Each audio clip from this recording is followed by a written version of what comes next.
So hello coders, welcome back to another video. आज की इस वीडियो में हम लोग बात करने वाले जीसीडी ऑफ अ स्ट्रिंग। इसको पहले मैं लिख लेता हूँ। क्वेश्चन नंबर है ये 1071 और ये जीसीडी ऑफ स्ट्रिंग्स। अब आप लोग सोच रहे होंगे यार, जीसीडी ऑफ नंबर सुना था, जीसीडी ऑफ इंटीजर्स सुना था, ये सब चीज़ें सुना था। अब जीसीडी जिसको नहीं पता है उसके लिए मैं 2 सेकंड में बता देता हूँ जीसीडी क्या होता है। ग्रेटेस्ट कॉमन डिवाइज़र, जो ग्रेटेस्ट कॉमन डिवाइज़र, जैसे मेरे पास एग्जांपल में पकड़ो 12 है, तो इसको मैं क्या करूँगा, 2 × 2 × 3, 2 × 2 = 4, 4 × 3 = 12 होता है। बस उसी हिसाब से अगर मेरे पास 6 है, मेरे पास दो इंटीजर्स गिवन है, 6 का क्या होगा 2 × 3। अब इन दोनों में कौन से कॉमन है? इसमें कॉमन ये दो है। इसमें कौन कॉमन है? इसमें ये दोनों कॉमन है। तो मेरा जीसीडी क्या हो गया? मेरा जीसीडी हो गया 2 × 3, वो होता है 6। मेरा जीसीडी 6 हो गया। बेसिकली आप समझ पा रहे हो ना कि इंटीजर्स का अपन कैसे फाइंड करते हैं जीसीडी। सिमिलरली हमें क्या करना है, हमें फाइंड करना है अभी स्ट्रिंग्स के लिए। अब स्ट्रिंग्स के लिए बोले तो कैसे, जैसे यहाँ पे एक एग्जांपल दिया है, मेरे पास एक स्ट्रिंग 1 है जिसकी लेंथ है ए बी सी, और मेरे पास एक स्ट्रिंग 2 है जिसका नाम है मेरा ए बी सी, जो है ए बी सी। अब मुझे क्या करना है, मुझे इनका जीसीडी फाइंड करना है, इनका ग्रेटेस्ट कॉमन फैक्टर फाइंड करना है। अगर मैं ये स्ट्रिंग को डिवाइड करूँगा तो मेरे को इसका जीसीडी क्या आएगा? A B C. अगर मैं इसको करूँगा तो मेरा इसका आएगा क्या आएगा? ए बी सी।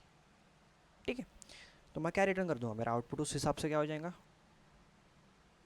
मेरा इसका आउटपुट हो जाएगा ए बी सी।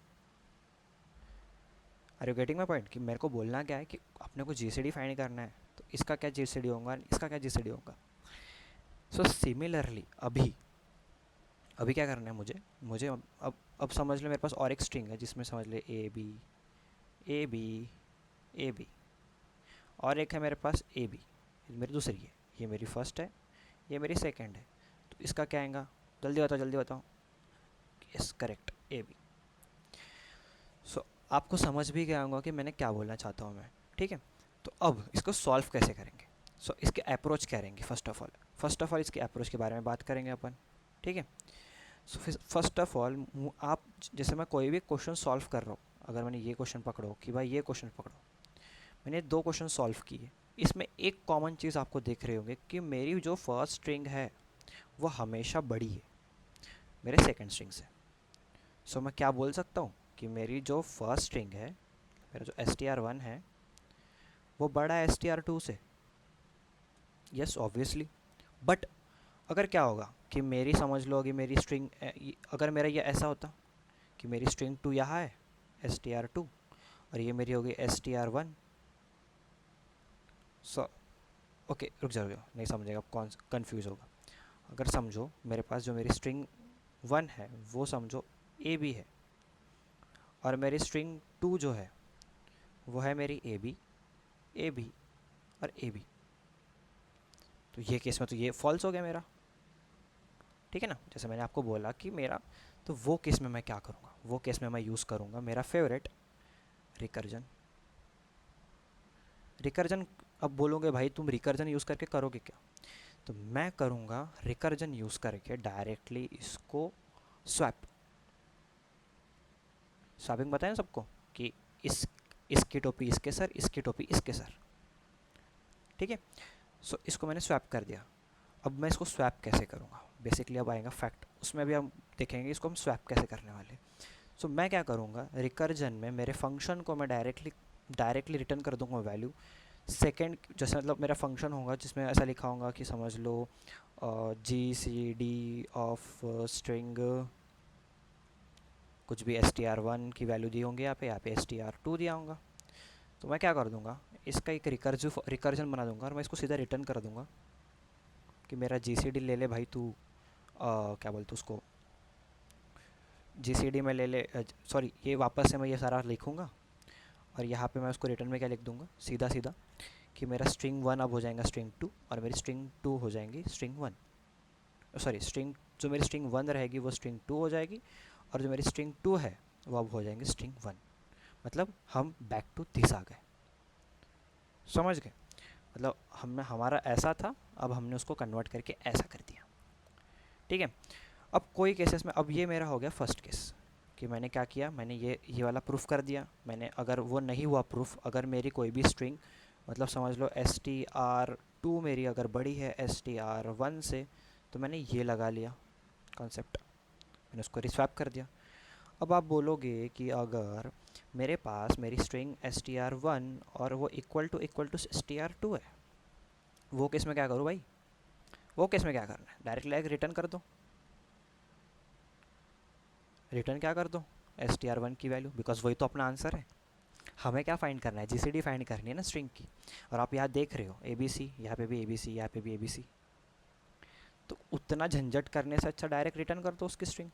ठीक है, अगर मेरा वो str1 str2 से इक्वल जा रहा है, तो मैं इक्वल से, मतलब इक्वल्स कैसे, ये केस में इक्वल्स नहीं, हमारे पास एक फंक्शन होता है इक्वल्स नाम का, अपन उसके अंदर का चेक करते हैं कि मेरा string2, मतलब यहाँ क्या करेंगे अपन कि मेरी अगर string2 इक्वल्स है किसके, str1 के, तो मैं डायरेक्टली रिटर्न कर दूंगा str1।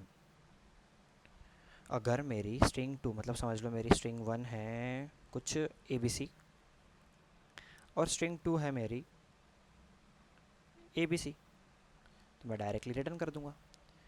ठीक है, ये मैंने दो के टेस्ट केसेस लगा लिया। अब क्या होने वाला है क्या नहीं होने वाला है, इसकी हम बाद में बात करेंगे, ये वाले इसकी। ठीक है, ये आपको लास्ट में समझेगा कि मैंने ऐसा क्यों बोला। अब आप सोच रहे होंगे कि भैया आपने इसमें तो ये दोनों चीज़ें कर दी, बट अभी भी फ़िलहाल कॉन्सेप्ट क्लियर नहीं है कि ये कैसे हम इसमें से जीसीडी में से इसका आउटपुट कैसे ABC आ रहा है, ABC कैसे इसका आउटपुट आ रहा है। तो वो केस में क्या होगा, अगर अब मुझे क्या करना पड़ेगा, मुझे जो बड़ी स्ट्रिंग है उसकी सब स्ट्रिंग निकालनी पड़ेगी। और वो मैं सब स्ट्रिंग कैसे निकालूंगा, उसके लिए मुझे चेक करना पड़ेगा कि भाई जिसकी मैं सब स्ट्रिंग निकालने वाला हूँ, मतलब इसकी मैं सब स्ट्रिंग निकालने वाला हूँ, क्या इसमें स्ट्रिंग टू के कैरेक्टर्स मौजूद है कि नहीं है। तो कैरेक्टर्स मौजूद है कि नहीं है अपन चेक कैसे करते हैं जावा में we use the function call start with, use करते हैं कि नहीं, स्टार्ट विथ करके एक नाम का आता है, उसको अपन यूज़ करते हैं, तो हम वो यूज़ कर लेंगे। ठीक है, अब जैसे मैंने आपको बोला कि पहले मैंने सब कुछ चीज़ें सॉर्ट कर लिया। अब आप बोल रहे होंगे कि भैया ये मैंने स्ट्रिंग, जैसे पहले मैंने स्वैप कर लिया, स्वैप का आपको बता दिया, उसके बाद मैंने ये चीज़ बता रहा हूँ अभी सेकंड, जिससे मेरा सेकंड कॉन्सेप्ट है कि अब मुझे तो इसका आंसर ये निकालना है ना, मुझे थोड़ी ये रिटर्न करना है, मुझे तो इसकी सब स्ट्रिंग रिटर्न कर, सॉरी, मुझे तो इसका जीसीडी फाइंड करना है, ग्रेटेस्ट कॉमन डिवाइज़र फाइंड करना है ना। तो उसके लिए मैं क्या करूँगा, तो उसके लिए मैं सिंपली क्या करूँगा, मैं एक फंक्शन कॉल करूँगा जिसको मैं चेक करूँगा इफ़ मेरा ये वो स्टार्ट हो रहा है कि नहीं सेकेंड स्ट्रिंग के साथ, है कि नहीं, मतलब वो सेकेंड स्ट्रिंग को मैच कर रहा है कि नहीं कर रहा है। अगर वो मैच कर रहा है, इसमें फिर से आ जाएगा रिकर्जन, और उस केस में मैं क्या कर लूँगा, रिकर्सिवली मैं फिर से उसको कॉल करूँगा। मतलब क्या करूँगा, मैं रिटर्न करूँगा। पहले मैं क्या करूँगा, जैसे मैंने आपको बोला, आपको भी पूरा कोड ही समझा देता हूँ। सो यहाँ पे देखिए, आप अच्छे से देखिए, यहाँ पे मैंने क्या किया, यहाँ पे मैंने चेक किया, जैसे मैंने अभी आपको बताया, मैंने पहले चेक किया कि इफ़ मेरा string1 स्टार्ट्स विथ string2, अगर मेरा string1 वो स्टार्ट हो रहा है string2 से, वो चेक करेगा स्टार्ट हो रहा है कि नहीं हो रहा है, भाई हो रहा है कि तू उसमें एग्जिस्ट करता है कि नहीं, क्योंकि ऐसे भी कुछ स्ट्रिंग्स आएंगे जैसे str1, जहाँ पे जैसे यहाँ पे एक एग्जांपल भी दिया है, ये देखिए यहाँ पे एक एग्जांपल, ऐसे भी कुछ स्ट्रिंग्स आएंगे, हम इसको थोड़े बोलेंगे क्योंकि इसका और इसका जो ये है साइज़ है वो तो सेम है ना। अगर अपन ने इसको रिटर्न कर दिया तो अपना फॉल्स हो जाएगा। ठीक है, तो वो केस में क्या करेंगे हम लोग, इसके हम जीसीडी फाइंड नहीं कर सकते, सिंपली इसके हम जीसीडी फाइंड ही नहीं कर सकते। तो ये केस में क्या होगा, अपने को सबस्ट्रिंग नाम का जो अपना ये रहता है फंक्शन, हम उसको कॉल करेंगे एंड उससे हम फाइंड करेंगे, उसमें हम string2 की लेंथ डालेंगे। इसको हम समझते हैं कैसे हुआ ये सब चीज़ें। तो मैंने स्टार्ट स्विच चेक किया, मुझे मिल गया कि हाँ भाई मेरा जो string1 है वो बराबर स्टार्ट हो रहा है ABC के साथ, जो मेरे यहाँ पे ABC दिया है। अब मैं उसमें रिटर्न क्या करूँगा, रिटर्न कर दिया मैंने GCD जीसीडी रिटर्न किया मैंने कि मेरा जो स्ट्रिंग 1 है उसकी साइज़ क्या होनी चाहिए, मतलब उसकी सब स्ट्रिंग मैं फाइंड करूँगा, सब स्ट्रिंग, और वो सब स्ट्रिंग की साइज़ क्या होनी चाहिए, मेरे स्ट्रिंग 2 की लेंथ, स्ट्रिंग 2 की लेंथ। ठीक है, मेरे जो स्ट्रिंग 2 की लेंथ रहेंगी वही मेरी सब स्ट्रिंग रहेंगी, जो वही मेरे साइज़ रहेंगी स्ट्रिंग 1 की। तो इसमें क्या हुआ, जो मेरा ए बी सी और मेरा जो ये ए बी सी था, और जो मेरे स्ट्रिंग 2 की साइज़ थी, स्ट्रिंग 2 की साइज सब स्ट्रिंग बोला, तो सब स्ट्रिंग था जो, इसकी साइज़ क्या थी 2, सॉरी 3, तो वो इसको 3 पार्ट्स में डिवाइड करेगा, ए बी 3 कैरेक्टर्स में डिवाइड करेगा ए बी सी। अब ये फिर से फंक्शन, अब ये फिर से यहाँ से ये फंक्शन को कॉल करेगा, फिर से ये मेरे वाले फंक्शन को कॉल कर रहा है, और ये फिर से नीचे चेक करेगा कि भाई पहले ये चेक करेगा, ये फॉल्स हो गया, पहले ये कंडीशन चेक होगी, ये फॉल्स हो गई, फिर ये कंडीशन चेक करेगा, अब ये कंडीशन ट्रू हो गई क्योंकि मेरी स्ट्रिंग 1 ए बी सी और मेरी स्ट्रिंग 2 ए बी सी है। जो मेरी पहले की स्ट्रिंग थी मैंने उसको कट करके मेरी जब ये न्यू स्ट्रिंग बनी है वो मेरी ए बी सी है, वो ये भी ए बी सी है, तो वो डायरेक्टली रिटर्न क्या कर देंगे, स्ट्रिंग 1। ठीक है, अब ये सब चीज़ें हो गई, ये सब चीज़ों से हम इसको सॉल्व करेंगे। जैसे मैंने आपको स्टार्टिंग में भी बोला कि क्यों क्यों मैं ऐसा बोल रहा था कि इक्वल स्ट्रिंग्स आने के बाद तो यही चीज़ थी, यही सिंपल लॉजिक था। तो इसको हम डायरेक्टली एक कोड से समझेंगे कि मैंने आपको अभी तक जितना भी ये समझाया, इसके 3 टाइप्स मैंने इसको सॉल्व किया। फर्स्ट टाइम था कि अगर लेंथ है, लेंथ सॉरी लेंथ मतलब समझ ले मेरे str2 मतलब मेरे स्ट्रिंग 2 की लेंथ अगर बड़ी है str1 से, तो मैं डायरेक्टली इसको क्या करूँगा, स्वैप कर दूँगा। उसके बाद सेकंड मैंने क्या किया, उसके बाद स्वैप तो कर दिया मैंने, अब अगर मेरी स्ट्रिंग 1 बड़ी है लेंथ में, लेंथ में मेरी अभी स्ट्रिंग 1 बड़ी हो चुकी है, जैसे फॉर एग्जांपल मैंने बोला था ए बी सी, और सेकंड स्ट्रिंग तो मेरी ए बी सी है, मैं को इन दोनों की सब स्ट्रिंग फाइंड करनी है, तो मैं क्या कर दूंगा, इसकी मैं सब स्ट्रिंग फाइंड कर दूंगा। ठीक है, इसकी सब स्ट्रिंग फाइंड करने का ये क्या हो गया, ए बी सी, और ये क्या हो गया, ए बी सी। इसकी सब स्ट्रिंग मैंने कैसे फाइंड की, यूजिंग स्टार्ट्स विथ फंक्शन।